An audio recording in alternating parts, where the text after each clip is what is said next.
حضرت حکیم کو اپنے شوہر حضرت اکرمہ رضی اللہ تعالی عنہ سے بہت محبت تھی۔ اس محبت کی بنا پر وہ انہیں معافی دلوانے کے لیے رسول اللہ صلی اللہ علیہ وآلہ وسلم کی خدمت میں حاضر ہوئیں۔ پھر شوہر کی تلاش میں یمن تک جا پہنچیں اور انہیں ساتھ لا کر حضور صلی اللہ علیہ وآلہ وسلم کی خدمت میں پیش کر دیا۔ اس طرح انہوں نے اپنے شوہر کو دوزخ کی آگ کا ایندھن بننے سے بچا لیا۔ حضرت حکیم اپنے شوہر کی شہادت کے بعد دار غیر میں اکیلی رہ گئی تھیں۔ انہوں نے عدت کے دن شام ہی میں گزارے۔ بعد ازاں کئی صحابہ کرام نے انہیں رشتے کے پیغامات بھجوائے، تاہم انہوں نے اپنے لیے بلند پایہ صحابی حضرت خالد بن سعید کا انتخاب فرمایا، جو سابقون الاولون میں سے کئی غزوات میں داد شجاعت پا چکے تھے۔ دمشق کے قریب ایک بستی مرج السفر میں 1400 درہم مہر کے عوض نکاح ہوا۔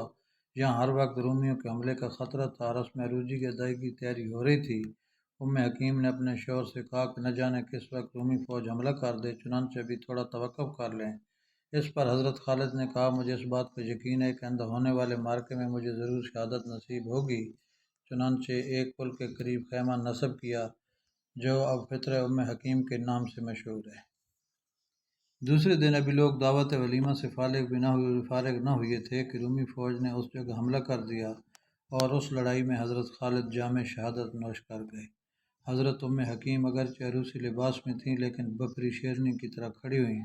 اس وقت خیمے میں کوئی تلوار یا نیزہ نہیں تھا۔ انہوں نے چاروں جانب دیکھا، کچھ نظر نہ آیا۔